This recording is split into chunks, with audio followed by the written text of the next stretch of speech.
Well, hello and welcome to this episode of the Healthy Savvy Life, the weekly wrap episode. We're going to be covering things such as the two miracle molecules that are there to slow your aging, things like hyaluronic acid and collagen. We'll be talking about COVID-19 misinformation that's out there and crunching some numbers around that. We'll talk about keeping your prostate healthy, yes, for the gents out there, and even things such as bone broth and these sorts of things. So welcome to this particular weekly wrap episode of Healthy Savvy Life. Corey Sievers here, I'm your host, and looking forward to sharing a bit of time with you, chatting about ways to improve your health and wellness and really reach that next level of health and lifestyle. So that's the sort of thing that we share here on the Healthy Savvy Life show, just hints and tips to really help you to break through to that next level of well-being and live life to the full, squeeze more out of life. And while we're all in, lockdown really, it's a different time right now. And so it really can allow for us to have more introspection, really, more of a look to what we want to do with our future, how we can change our health and our life. And in terms of health, there's a lot of fear around the coronavirus COVID-19 pandemic. And yet, for those who have truly optimized their health and immune system, the best thing that you can do is actually come across the virus and then recover. And that's what the whole concept of herd immunity and that is about. So we'll venture into some of that over the course of this particular session. So this weekly wrap episode of the show is also where we answer your questions. So please, it's a bit more of a casual show. Sometimes we have lots to share, sometimes only a little bit, and answering your questions. But if you're jumping on live, then do please give us a wave and ask your questions. If we can't answer them over the live while we're on the show, then we can definitely get back to you and chat about that. Some things are beyond the scope of what we can really talk about over this particular sort of thing, shall we say? And so we'll get back to you and chat at another time. So look, we're probably already going to be pushing the envelope and getting, as they say, and getting into a little bit of, perhaps a controversial and political side of things when we're talking about some of the misinformation around COVID-19 coronavirus and crunching some of the realities here. So anyway, let's get on with the show. So give me a wave if you're jumping on live. Let us know if you have any questions. And hey, let us know where you're coming in from as well. So right now here so I guess give you a bit of a wrap if you happen to just joined. We're talking about these sorts of things, age-defying molecules for a younger you. Gentlemen, how to keep your prostate healthy, combating misinformation about COVID-19. We'll be talking about bone broth, health improvement tips, and heaps more. So it's going to be a bumper episode of the show. But first of all, I guess we really need to consider the fact that it is Anzac Day here in Australia and New Zealand. So I know we have people that join from all around the world. And I just wanted to, the 25th of April each year, we commemorate what we call Anzac Day. So if you don't really know what Anzac Day is, if you're joining from overseas, for example, it's our National Remembrance Day really for the Australia-New Zealand Army Corps. So it's really commemorating and acknowledging those who've served in all wars, conflicts, peacekeeping missions, and the like. So it's really to honour the members of the current Australia and New Zealand Army Corps, and also those who are either previously served or currently serving. And it's an interesting day this time round, since often around the country there's all sorts of dawn services and the like to commemorate the session, and it's very different with the stay-at-home focus right now. So well done for everyone who's got behind really spreading that awareness about Anzac Day. And of course, a big thank you to all those who are currently serving and all those who have served in the past. So lest we forget those who have passed as a result of wars and conflicts and everything. So we have a lot of, that being said, right now we have a lot of internal conflict, we could say, around this whole coronavirus situation, and really delving into some of that in this particular session. Not right now. We'll jump onto some of the questions first, some of the things that we've just, maybe additional questions as well, and we'll see how we go. So congratulations for joining us for a cuppa over the course of this particular session. I need to keep myself going and keep that throat lubricated. All right. Thanks for being with us live. So a couple of questions that have come in. First of all, let's jump on into something that we covered earlier in the week, and that's the 2 age-defying molecules for a younger you. And these age-defying molecules are collagen and hyaluronic acid. Collagen relates to really the structural integrity of our skin and connective tissue, and hyaluronic acid relates to the moisture retention abilities. And unfortunately, both of these molecules go down as we age. So science has uncovered some ways to keep these at higher levels, therefore slowing our aging process. And, the collagen bandwagon is somewhat of a big thing out there, and there's some applications have very little science applied to them, and some have quite a lot of science. And so what we work with is product solutions that have clinical evidence for their efficacy, and and companies that we work with companies and people that have pioneered the whole collagen industry going back even 15 and more years ago. So I guess, that's the thing. There's a lot of people jumping on the bandwagon nowadays, whereas being a pioneer and understanding the true science and the efficacy and how to make things work for people is very different. Just like we'll be talking about bone broth in this session, because that's one way of getting collagen in your diet, but that's also very different to getting it absorbed into your joints and into your skin. And we'll talk about the differences there, should we, time permitting. All right, so that's what we're talking about. We're also going to be talking about prostate health, and I think we've got some questions about prostate health and achieving optimal prostate health and function as well. So we'll be going into that, and yes, some questions about this whole issue of the COVID-19 situation. All right, let me just check the questions that we had in about collagen. Where did we have those?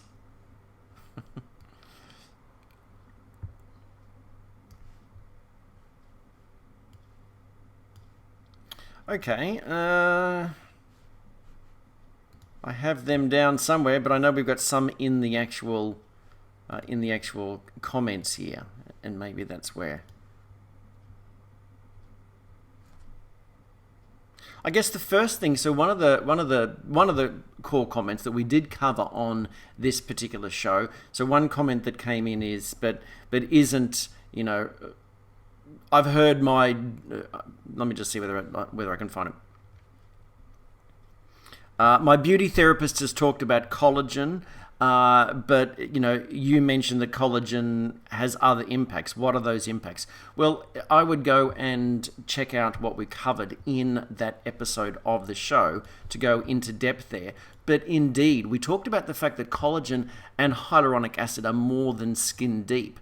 And this image is, I guess, the best way to really look at that collagen is implicated in our dental health, in our eye health and nervous system health, for healthy hair, skin and nails, which is, of course, what your beauty therapist was referring to, but also our cardiovascular system and internal organ health, our gut health, and our joint, bone, muscle, and connective tissue health. So, it's a lot more than skin deep, definitely a lot more than skin deep. And certainly, there are also different types of collagen, and the challenge out there is that the misinformation, collagen is a very broad term. There's all sorts of different collagens. You've probably heard of collagen type 1, type 2, type 3. Type 2 tends to have an affinity for the joints, and the type 1 and the 3 are more for the skin connective tissue and all those sorts of things. So, the type that you're ingesting does make all the difference. And so the technology that we work is able to be utilized in all aspects of the body because of the unique form and the unique mirror that it has with our own collagen tissue. But nevertheless, there's a couple of things. You're either looking to take collagen that has to be broken down into the raw materials that can then build collagen, just like food. We don't just eat protein and then have it disappear into our muscles. It has to be broken down into amino acids and then resynthesized to build muscle and other tissue and repair and all that sort of thing. Well, it's the same thing when you eat collagen. For example, collagen powders, bone broths and all that sort of thing, they have to be digested and then used as raw materials to improve collagen. The only difference may be there with soothing the gut along the way. It can help with gut problems and digestive problems even before digestion. But when we're talking about truly getting into the joints and truly improving skin health, we're really dealing with more than that. And the technology that we work with really gets in more. It doesn't have to be digested for it to have efficacy.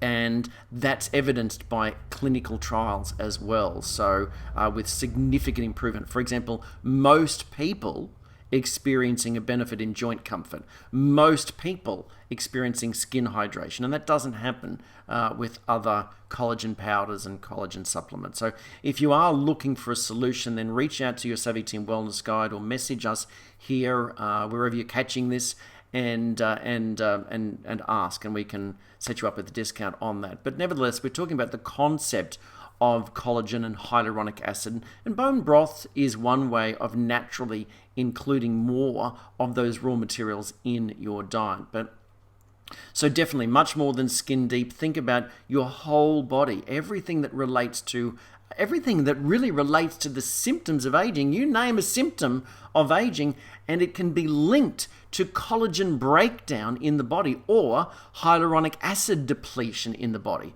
So these are two miracle molecules for a younger you. If we can elevate them to more youthful levels, you can really start to improve the way you look and feel. Slow aging, look your best. Now, there are other elements that relate to aging when we're dealing with the genetic. That's physical aspects of aging. So there are other miracle molecules that we need to optimize at a DNA level. So recently in our Savvy Team info update, we were sharing the fact that we were sharing the importance of things such as telomeres, the sirtuins, the mitochondria, all these sorts of things. These are all what researchers have uncovered are things surrounding how fast you age, etc. And so if we can optimize those things, and those things are optimized more with other nutrition such as polyphenols and antioxidants. So it's a lot more than simply collagen and hyaluronic acid. But if we can start to look at all of these things that are implicated in our health and longevity, which is what we do here in the Savvy Team, we can slow down aging and help you look and feel your best. So, that's really the at the core of many of our programs. And in this area of collagen, we have our 10 years younger challenge for those who are most interested in looking younger. External visible signs of aging, for example, also still helps inside. And then we have our joint mobility action plan for those who are more concerned about the movement of their joints and how they feel and the aches and pains and all that sort of thing. So those two programs are really successful. So if you're open for more info in that area, we have masterclasses and all sorts of things on that. So just reach out. So, but that being said, we had a question about this that's come into the community as well. So that first one was really on, is it more than skin deep? Yes, indeed. Your whole health is really, it's important related to hyaluronic acid. So hyaluronic acid, for example, is it's a large molecule, and so it was initially used for injecting into the skin, injecting into the joints to help with the moisture retention. And so it didn't have an application for absorption in the body. But now, science, the science that we use has uncovered that we can get that absorbed and have like a 6,000% increase in the hyaluronic acid levels in your body within just a month. And that significantly improves the way your skin looks and everything else in the body. Because when we think about beyond skin, the lubrication in your joint relates to the hyaluronic acid and the moisture retention ability of your joint. The eyes, the vitreous humor, the liquid inside your eyes is rich in hyaluronic acid. Eye drops that are lubricating for people with dry eyes are often made with hyaluronic acid. But that's all external application, whereas when you're nourishing from within, everything gets taken care of. So, anything that your body might need, like you might think you need better skin, but your body might go, no, we need some nourishment over here. And so that's the great thing, the holistic nature of using internally focused things rather than just looking at ourselves from an aesthetic point of view. Not that that's not a bad idea. So anyway, so do these two, and so that's why that was a preface to lead to this particular question. Do these substances benefit younger women? Depends on how young we're really talking about. Because collagen and hyaluronic acid, collagen synthesis, they both decline with age. So if we just take a quick look at the chart that we share, hyaluronic acid declines right from when you're born, really. And then collagen, though, is increasing. Collagen synthesis is the red line here. It's increasing until perhaps your 20s and 30s, when it really starts to significantly decline. Sorry, it looks like my screen has gone haywire there because this is not a 40 to 50-year-old woman. So I'm sorry about that. We've managed to lose a little bit of definition in the PowerPoint there. But collagen levels tend to deplete from around about the late 20s, etc. So if we're talking about young women being 30 plus, then absolutely. Because if you can keep collagen levels high from that time, then wow, you are going to be astounded at how much you can slow aging. The challenge is, you think about it, what age do people really start to consider looking after themselves from an anti-aging and longevity point of view? When the signs and symptoms have started to appear, and that might be after 50. So that's 20 years of lost time in nourishment for the body from a nutritional point of view and a collagen and hyaluronic acid point of view. So it's, we could almost say it's never too early, but it's never too late to start making changes and maybe even supplementing with collagen and hyaluronic acid, or at least looking at things that support collagen synthesis, like lots of antioxidants, bone broths, things like that. Okay? So good question.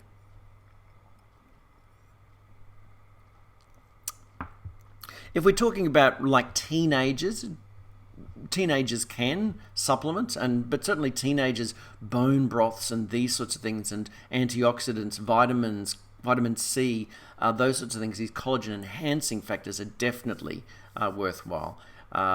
Whether there's any benefit in before the collagen synthesis has gone down, I'm not sure, but we still do have many community members that do take our liquid collagen and hyaluronic acid matrix supplements, even in the younger years. But definitely they can benefit. It's whether or not younger women will notice the difference as much as those who have already started with the symptoms. But that's my thoughts anyway. Good question. All right.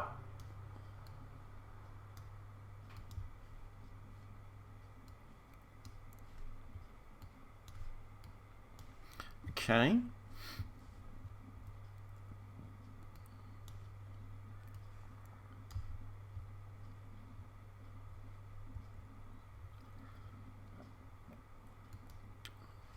Okay, another one here. The skin on my arms and legs is thin and looking like crepe paper. Okay, will this help? Will this help? Absolutely, absolutely. So what you're looking at there is a few different things. There's there could be an essential fatty acid deficiency. There could be, so there's so many different things.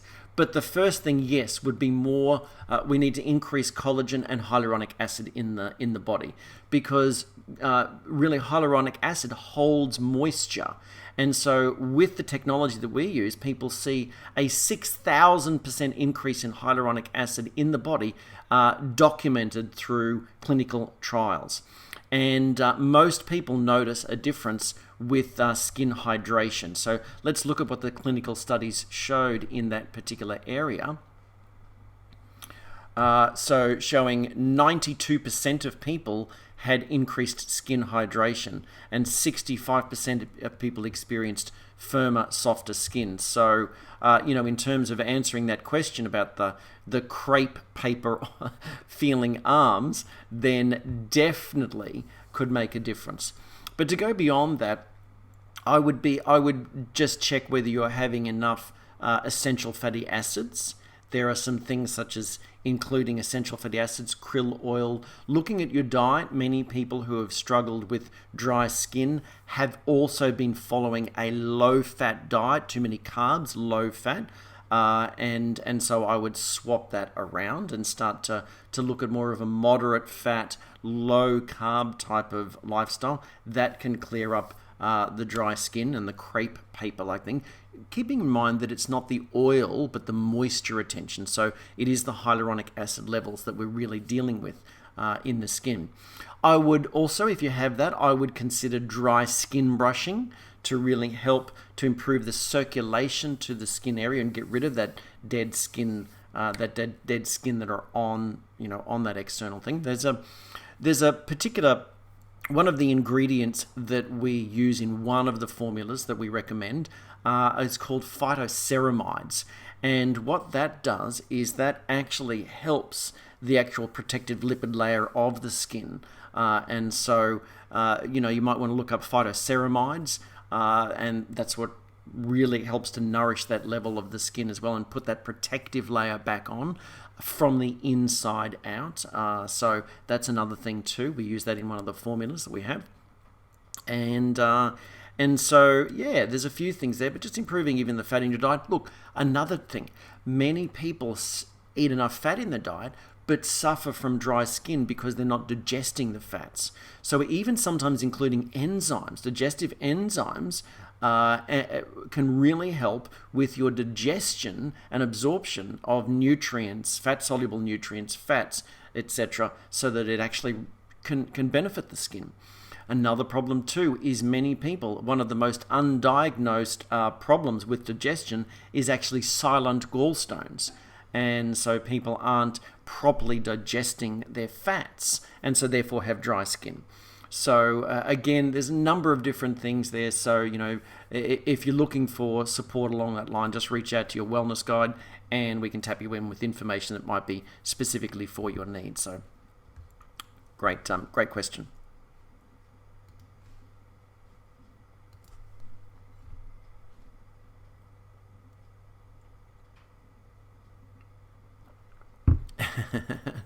All right, so your talk on Tuesday got a lot of interest from my tribe. You could definitely share more on anti-aging. I could share more on anti-aging, but I don't know. It depends on whether there's interest in anti-aging or what. So we'll have to look at that. Certainly, we're looking to, one of the things that I used to talk about quite a lot is anti-aging and longevity. And, it's in fact, Linda, my business partner, and I wrote a book back in 2000, The Secrets for Anti-Aging and Longevity, and then a subsequent one, 25 Ways to Look and Feel Years Younger. And so we're looking at what we can do to start putting out more of that content, but a lot of that content we put out for free now anyway, and so it's just about tapping in. And a lot of the challenge is that a lot of the things that are found on the first 10 pages of Google, people think, oh, well, I'll just Google it. And yet you just find the same medical information over and over again. And so collagen, you won't find some of the concepts that we're talking about with collagen and hyaluronic acid, and that concept in most of the stuff you'll find. You'll just find about collagen powders and the digestible powders and the ingredient. Look, don't get me started. Anyway, there's lots that we could talk about regarding anti-aging. So, all right. Now, we had, before we go into that question there, actually I might answer this one. We'll talk a bit more. Looks like we're out of the questions from the point of view of collagen and hyaluronic acid. So what we'll do before we move on there is I wanted to talk about this, about bone broth, and just some insights on bone broth, because, it's surprising to me some of the suggestions that are made by people in how to make bone broth. So I wanted to give you some hints and tips. Now, on our blog, we do have Bone Broth, a comprehensive guide to the bountiful benefits of bone broth. So you might want to check that out. That's on the Healthy, Wealthy, Wise blog. Probably if you just Googled Savvy Team Bone Broth Benefits, you should find that particular article. But we haven't, we've not put together a comprehensive guide on actually making it, because it was sort of seemed so simple. Keep your bones from chickens and meat or whatever, or, boil them and strain the liquid. It doesn't seem too difficult, but as Linda's often telling me, that's, you need to talk about more of the ways that you do things and everything, because it's not always obvious, and it's nice to know ways to optimize things. Just like it's nice to know ways to optimize your health and well-being, it's nice to know how we can optimize the way we cook and do things like that. So I wanted to show you one particular thing that I've seen in every recipe that you will ever find on bone broth. It appears they say things like this. After you've one of the principles is soaking the bone. So I'll go through it. So save up all your chicken bones, beef bones or anything. You can do a mixed stock. Often I'll do a mixed stock, so not trying to do beef stock and chicken stock, but just do it all together.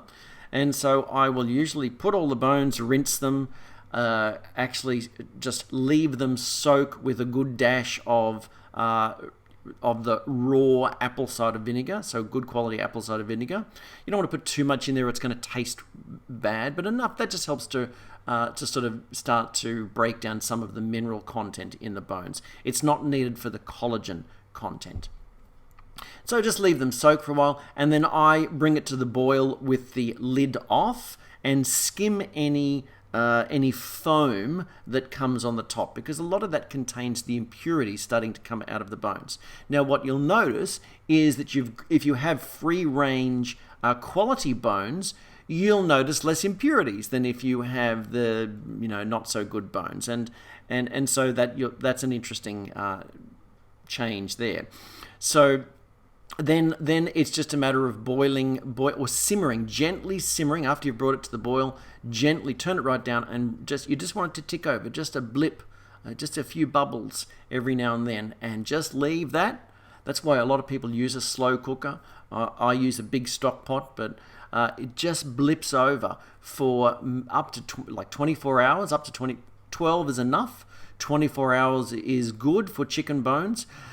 Up to 72 hours or longer even for beef bones. But the longer you leave it, the more histamine production can occur in there, and that can be a problem for people with intolerances. So, when you're just getting going, just leave it not so long, because you will already get the collagen very quickly.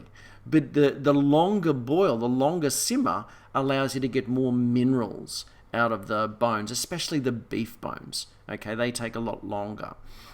So that's one thing. Now, then you put vegetables in there and all that sort of thing for flavor, salt and pepper, bay leaves, all that sort of thing, and we can share more information with you about that. The main thing I wanted to talk about that is really, really different is that most of them will say cool the stock. They will say take the fat off the top, store the stock in the fridge, and if you want to store it longer than a week, freeze it.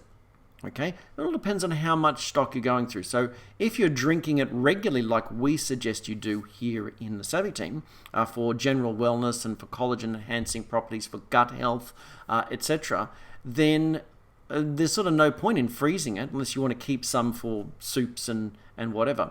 What we suggest is you do the absolute opposite. You can skim some fat, but what we suggest you do is you bottle it hot. Okay, actually bottle it hot. Yes, you may be at a higher risk of burning yourself, but you've probably been used to cooking and you can stop from burning yourself. So with that, I'll just give you a look at what. Here's a whole stack of chicken broth that has been bottled in passata bottles. So here we have some, and it's already starting to melt because I took it out of the fridge. But you'll notice on the top. Let me just get rid of that one there. This has been bottled in a passata bottle, hot. Now, what that does is, if you've ever been involved in bottling jams and chutneys, what do? You sterilize the bottle and you bottle it hot. Now, why do you bottle it hot? Because it keeps.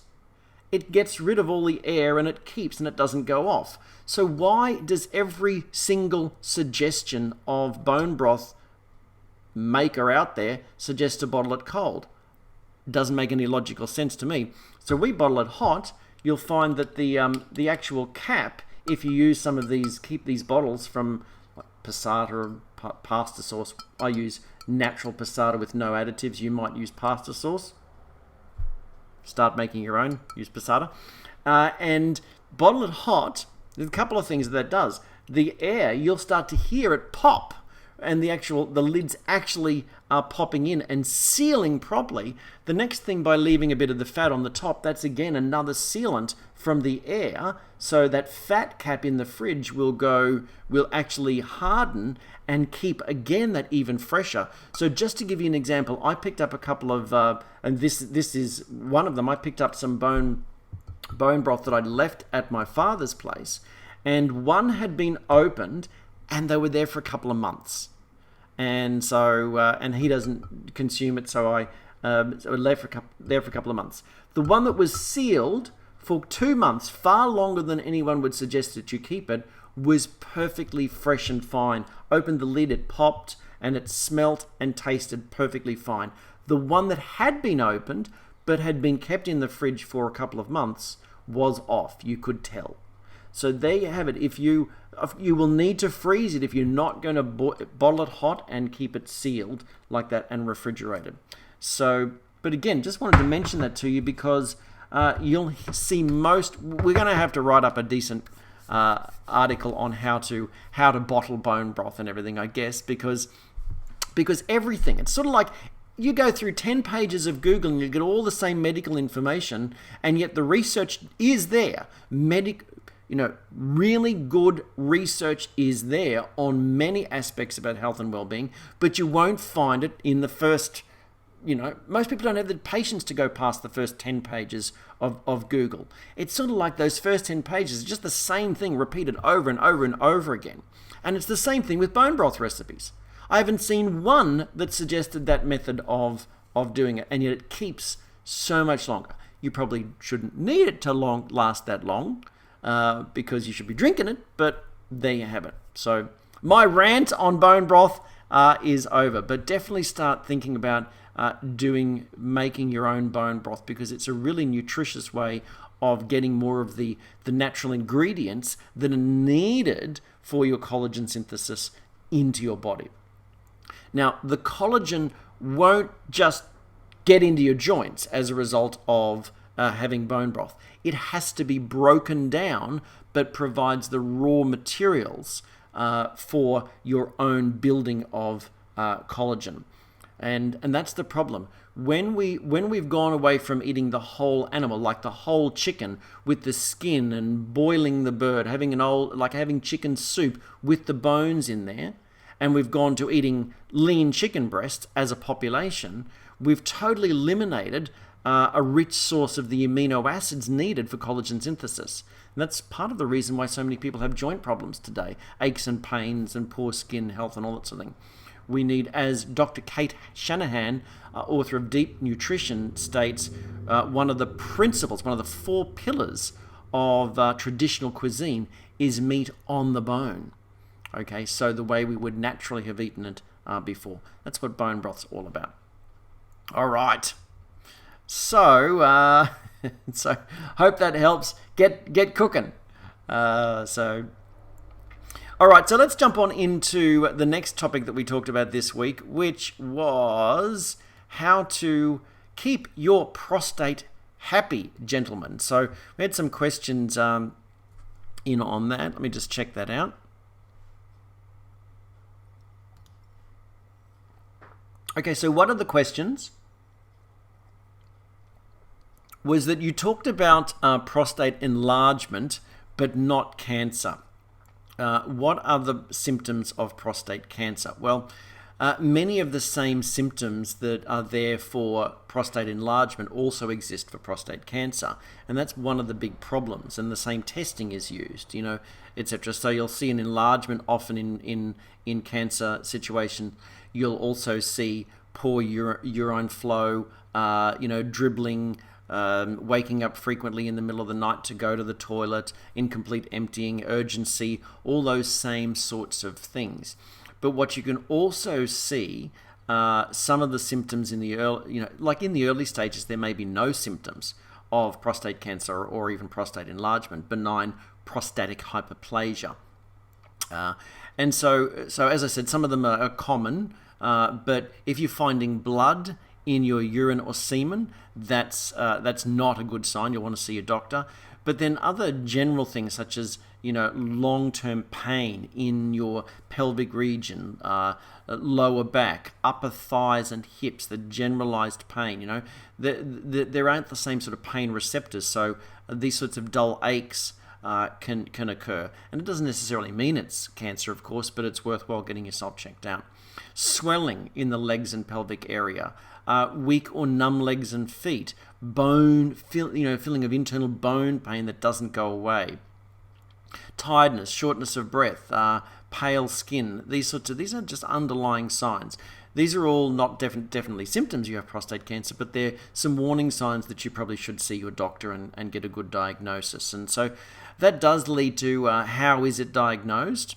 And so that's part of the problem. You'll do blood. Your symptoms are the first thing. So letting your doctor know about your symptoms, and then really, it's either actually looking at the what they call the digital rectal examination, basically feeling the prostate to see whether it's enlarged, but then you don't know whether it's just benign prostatic hyperplasia or prostate cancer. So then the next thing is to look at the PSA test. And the PSA test, again, we went through the fact that this can be a problem as well, because all it signifies is that the prostate is enlarged. It is not a guarantee of cancer. So then they go to a biopsy. Now, the problem with going to the biopsy is that there are a heap of risks with biopsy. Most men end up with prostatitis after biopsy, which is we talked about the 3 main problems with the prostate is benign prostatic hyperplasia, prostatitis, and prostate cancer. So just testing for prostate cancer gives you prostatitis in most cases. And so it is a real trouble, but our aim was looking at sharing with you hints and tips to keep your prostate healthy from a preventative strategy point of view, and definitely being able to reduce improve the symptoms naturally of benign prostatic hyperplasia. So, thanks for your question about prostate cancer, but really it's beyond the scope of what we can deal with here on the show. So, and it is important that you're aware of this notice, of course, that all the information that we share reflects our personal research and experience and is for educational purposes only, and so should not be seen as medical advice, and it does not replace the need for you to see a doctor.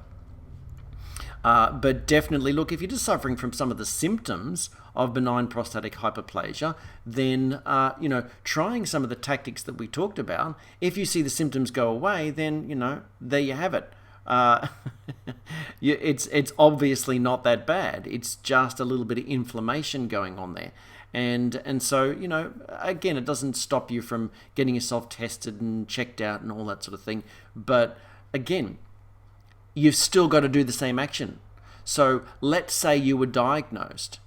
The same things that we talked about that you would apply from a preventative point of view are what you're going to want to do even after you've been diagnosed. So either way, follow those action steps would be our advice.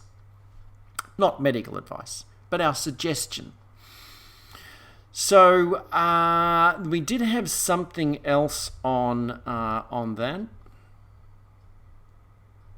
Okay, so another question in was, do the nutrients and supplements that you mentioned really make that much of a difference? Well,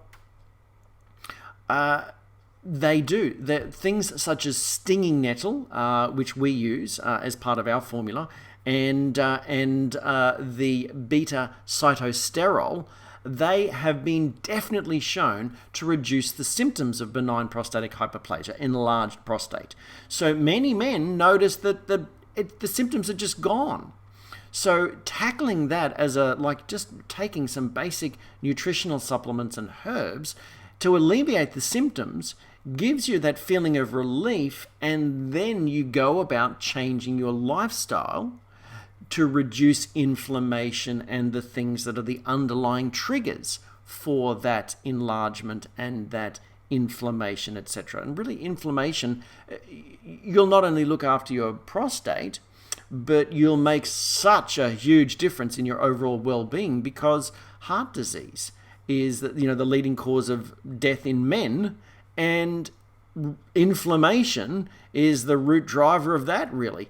And I mentioned before, in the session we did earlier in the week, that high insulin levels are one of the drivers of benign prostatic hyperplasia and enlarged prostate gland too. Those rampantly high insulin levels from our modern Western diet that's too rich in processed carbohydrates.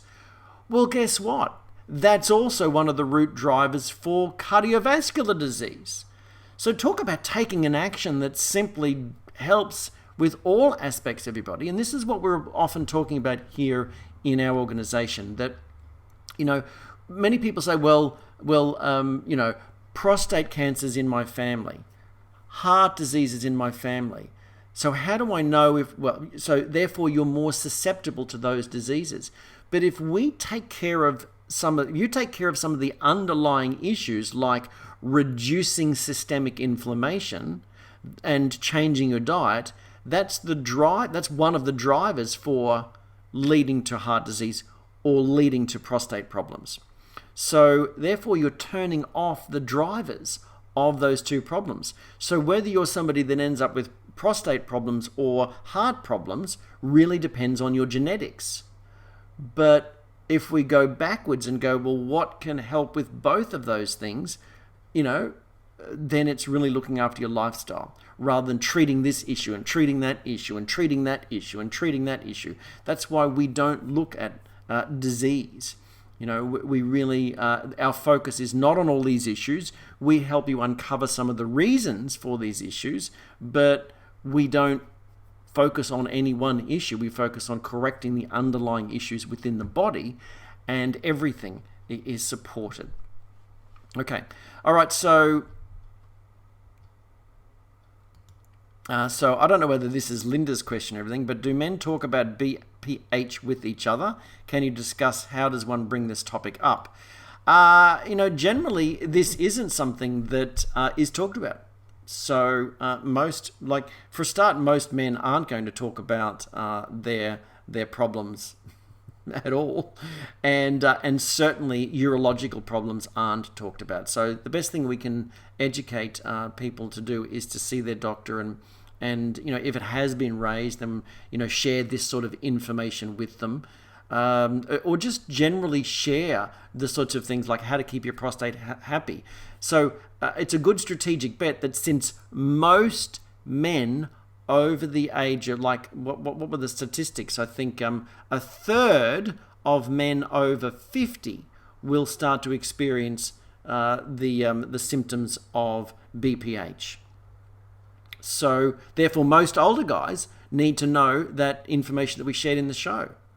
So it's a good strategic bet that it doesn't matter whether, you don't even need to know whether they have the problem. Just say, for the gents out there, some important information to keep your waterworks working, right? And so, look, the same things that create problems in the prostate can create problems in the cardiovascular system, and in essence, erectile dysfunction is an extension of problems with the cardiovascular system. The penis is essentially a bundle of vascular tissue. And so you see a lot of people with cardiovascular disease seeing ulcerated extremities and poor circulation to the feet and to the hands and all that sort of thing. And so what's one other extremity that needs circulation? Yes, it is the penile tissue. So erectile dysfunction is actually a warning sign for cardiovascular disease, the leading cause of death in men in the Western world. So it's about taking action, isn't it? Doing something about it. And that's why we put together the Healthy Heart Challenge to help ladies and gents to really just tackle some of the things and have support to improve their all-round cardiovascular function. So I don't know, Linda, or whoever asked that question about how you bring that up, because that might not go over too well. So, how's your prostate? Do you have any problems in the waterworks arena? I don't know. Good luck. Good luck with that.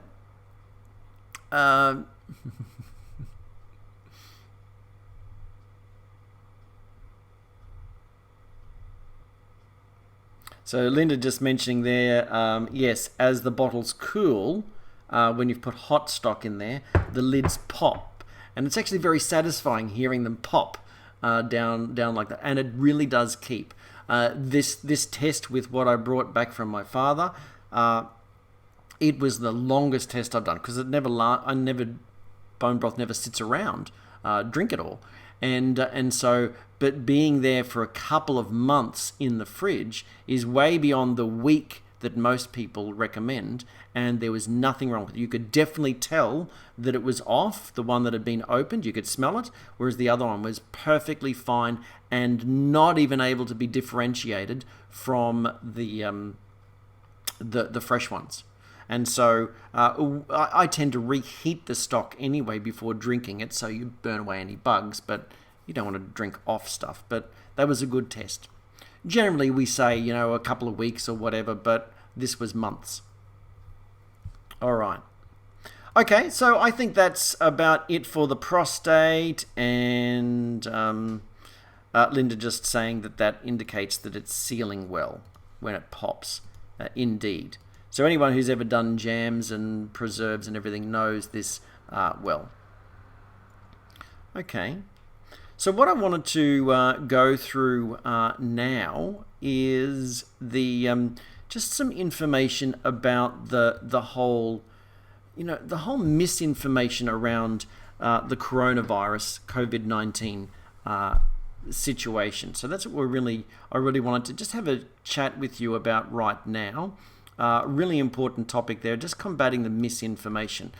What we're seeing regarding this, I wanted to talk about that. That's the terminology, the combating the misinformation. And I guess my opinion here is, which is misinformation? So what we've seen through, for example, is,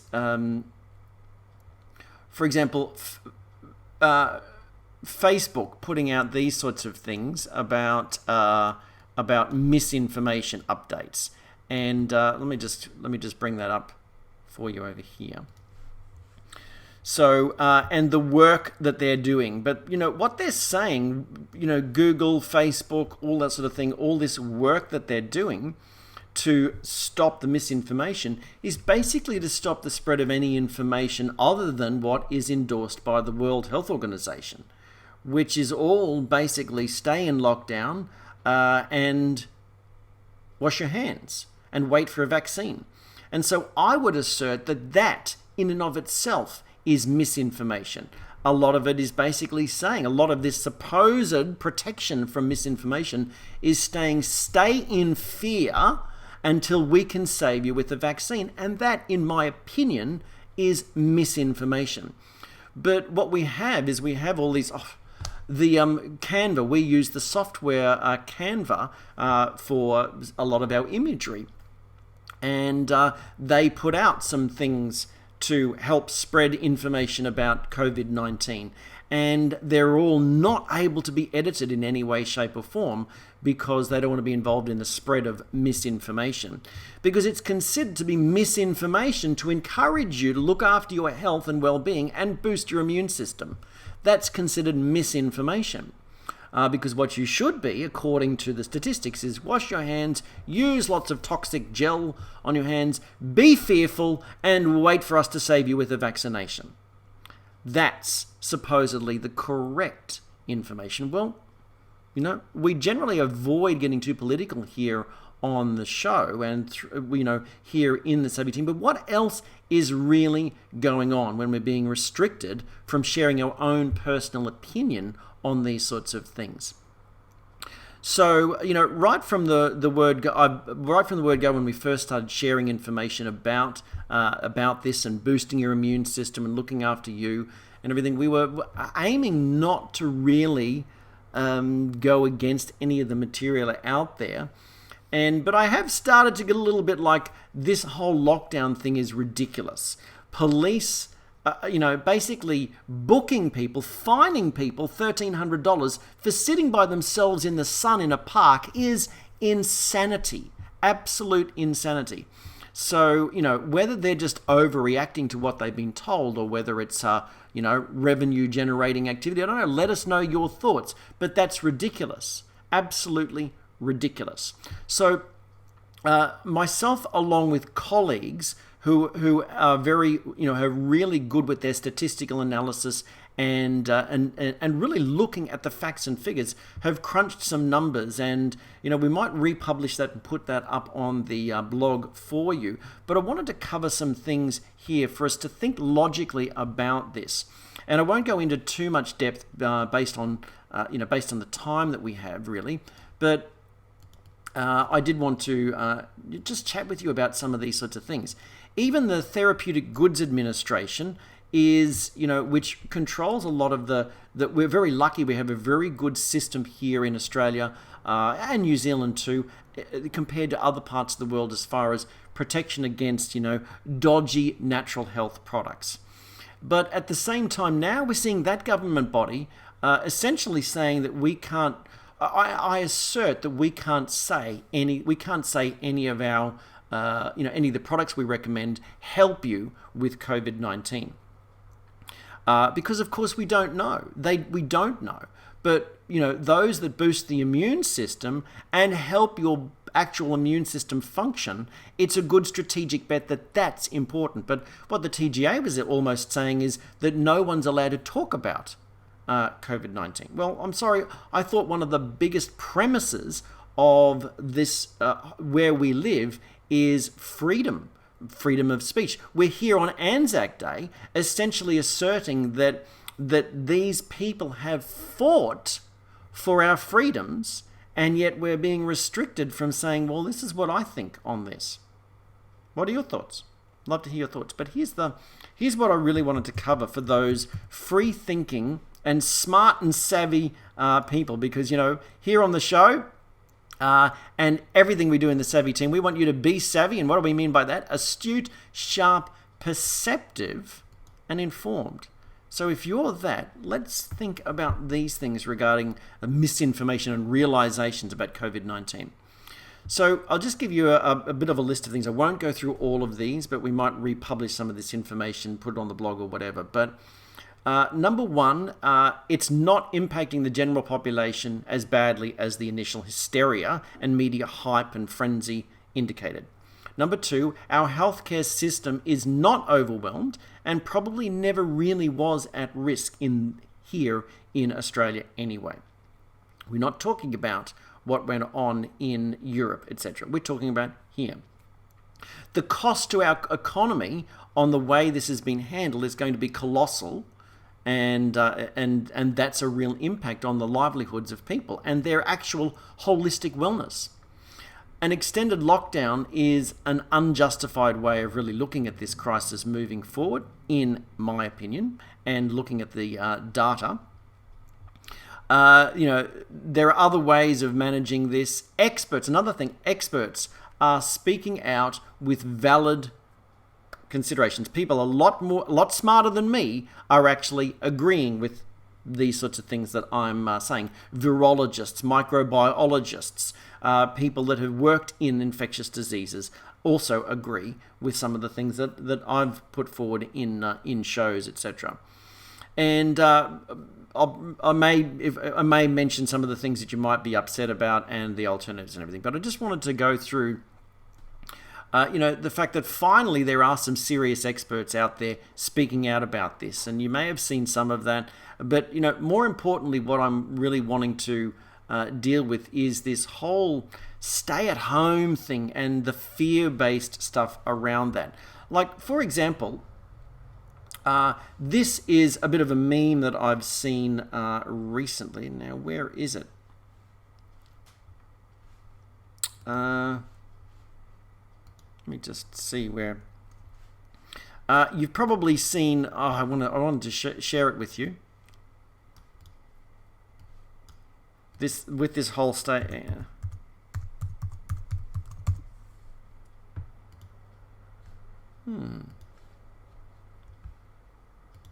Very weird. Okay, let me just bring it up here then.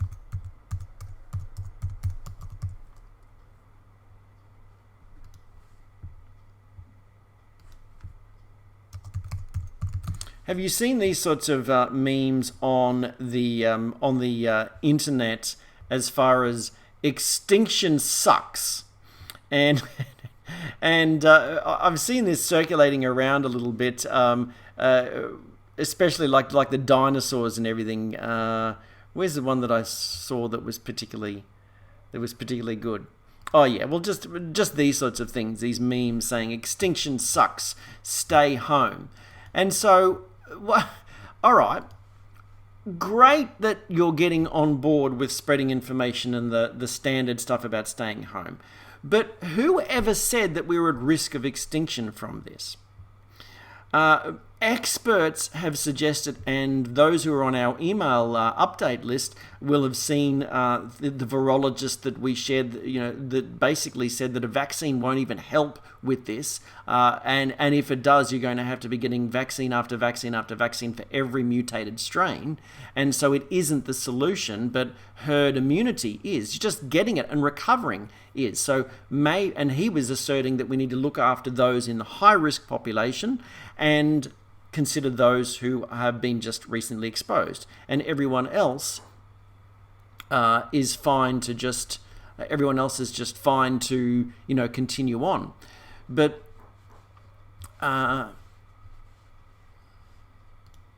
so I wanted to give you the facts and the figures here right now as far as impacting the general population, and even share with you something that is directly from the statistics from the government.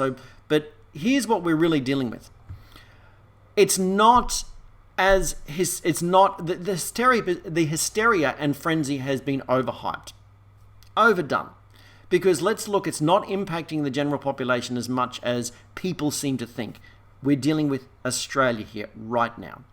So looking at the current information directly from the health websites from the government, deaths under 40 recent as of around about the 23rd. So we are only a couple of days in. Total deaths, I think, at present are somewhere around about 78.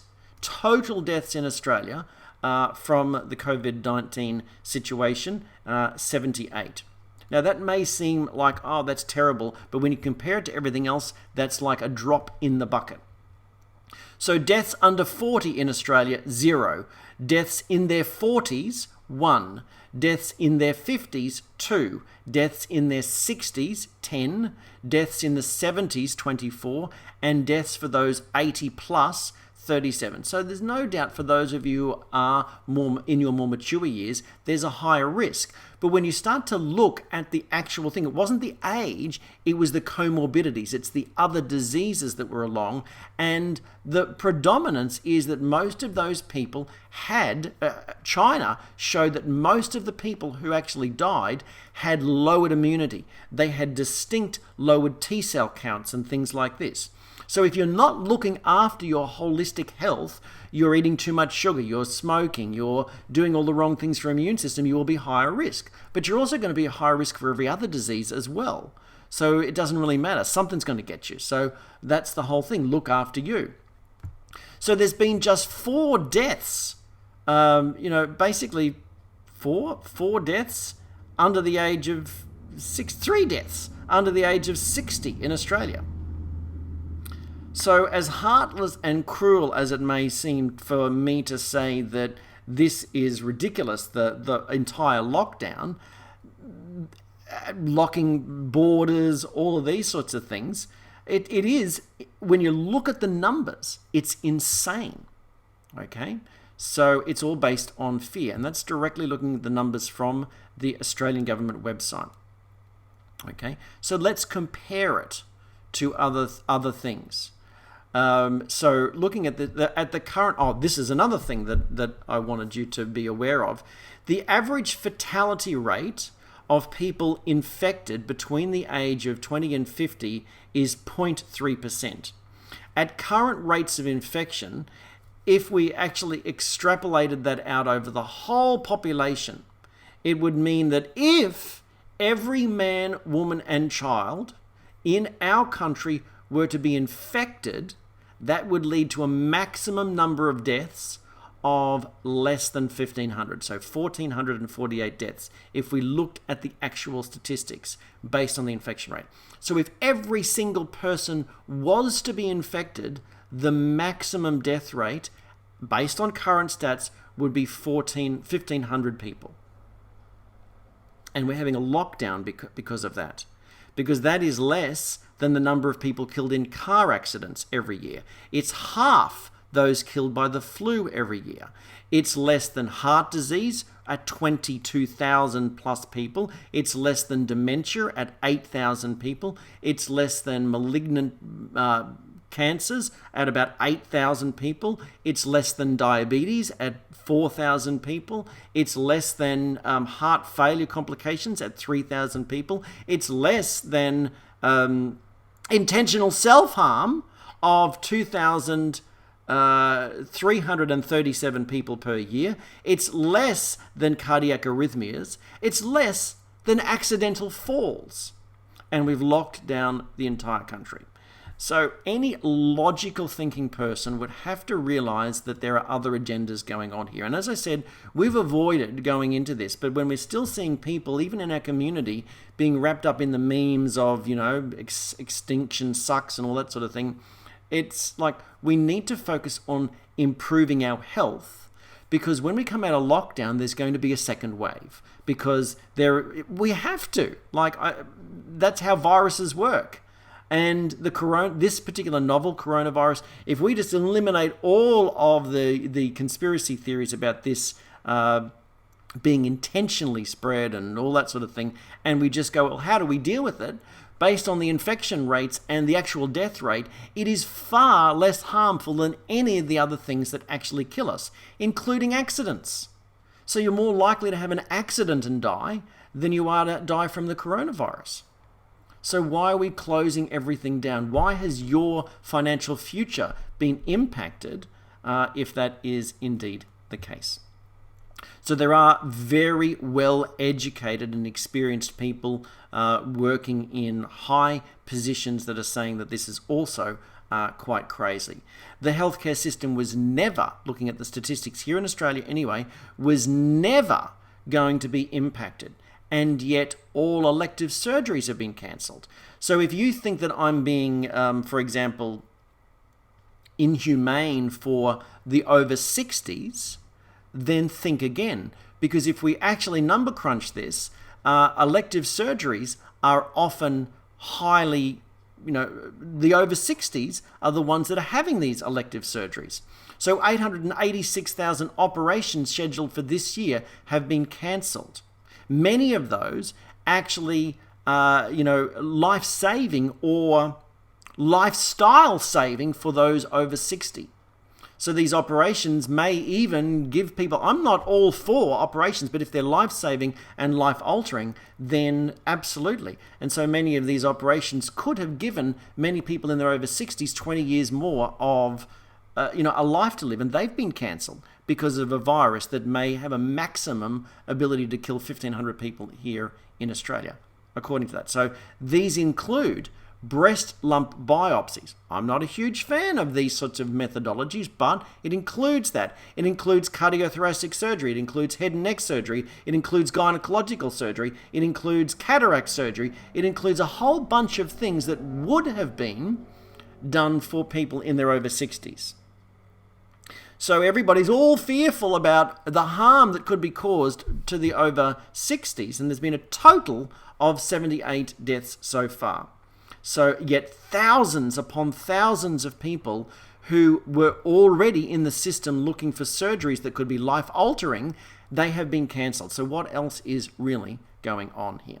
You've got to ask yourself that. So that's, and the cost of the economy is going to be colossal. So that's why here in our organization, we're working really diligently with people to boost their whole health, to take self-responsibility through our sister organization, Savvy Home Business. We're helping people to, maximize, actually create a bit of a side income stream from home to secure their financial future and take the pressure off. So, there's a lot of things that we're doing in our organization to support people moving forward. So if you have any struggles and challenges and everything, let's chat. So, as I said, experts are speaking out. Many people that are high up in microbiology and hospitals are actually starting to speak out. And so, there's a whole bunch of things that I'd probably like to share there, but I might leave it at that. Right along, I've been suggesting that we isolate those in high risk and isolate those who have been overseas and infected.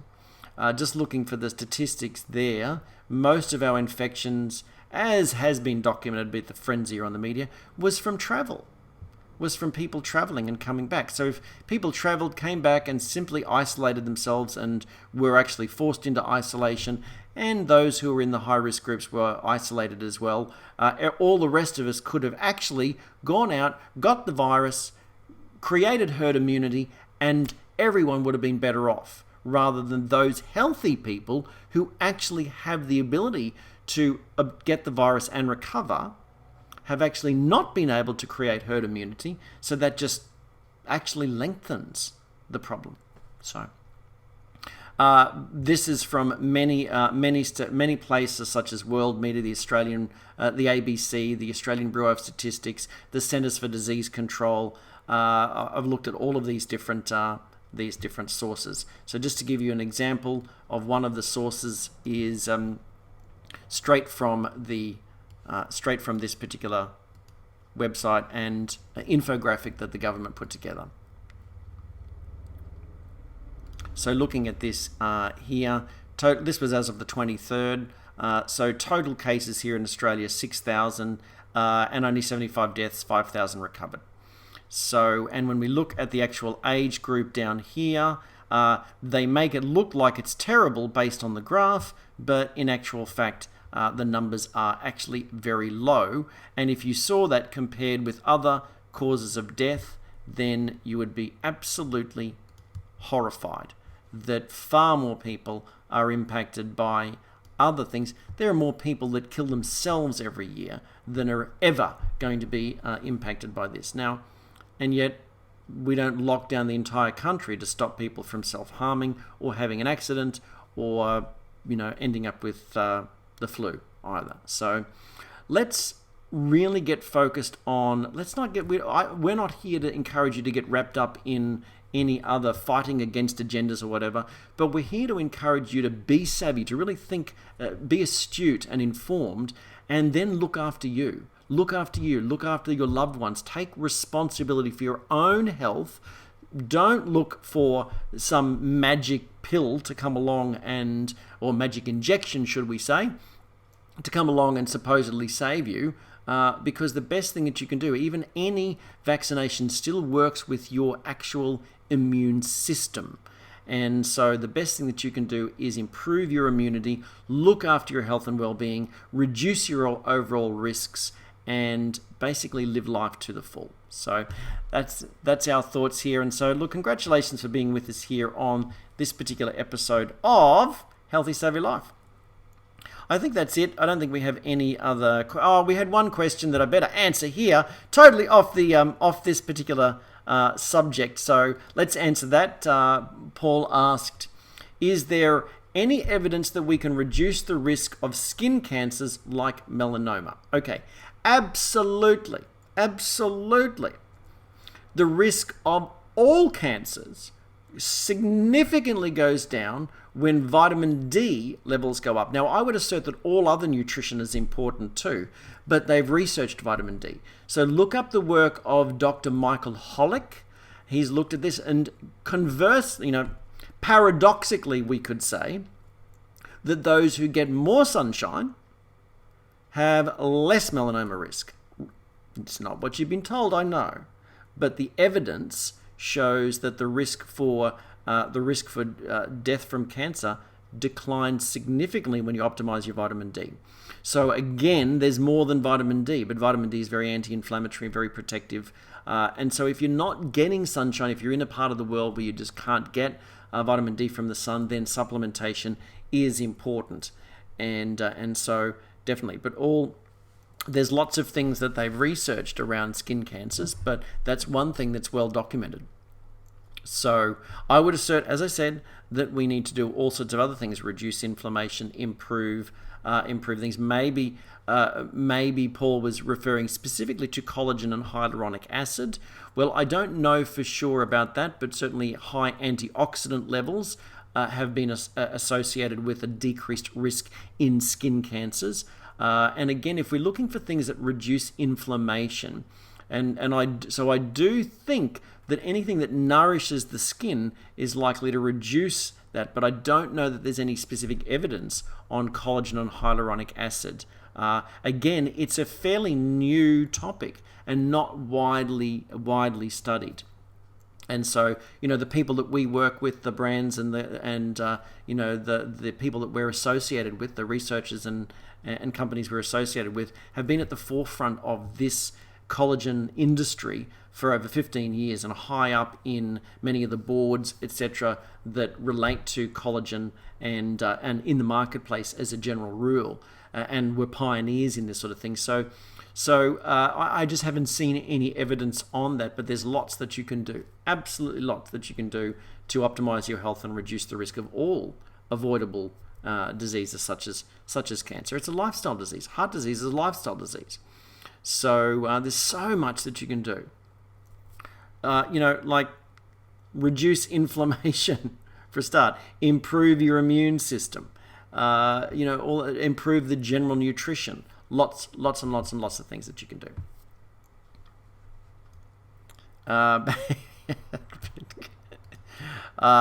Will this help? Obviously, the collagen that I was talking about. Will this help with my wrinkly neck? Well, bone broth won't really probably help with your wrinkly neck, but yes, the technology that we utilize will help with your turkey neck or wrinkly neck. Lots of great results with that, actually. So just if whoever that was, then reach out to us so we can put you into one of our private groups and show you some of the amazing pictures. Linda writing in that it wasn't until my daughters reached their mid-30s that they began to take notice of their aging skin. That's the problem. We wait till the signs show up before we do anything about it, But nevertheless, we love that whole quote, this whole aspect of symptoms are not enemies to be destroyed, but sacred messengers who encourage us to take better care of ourselves. So whether it be wrinkly skin, encouraging us to take better care of ourselves, or low energy levels. It's encouraging us to look at some of the inner things going on with our body and look after ourselves more.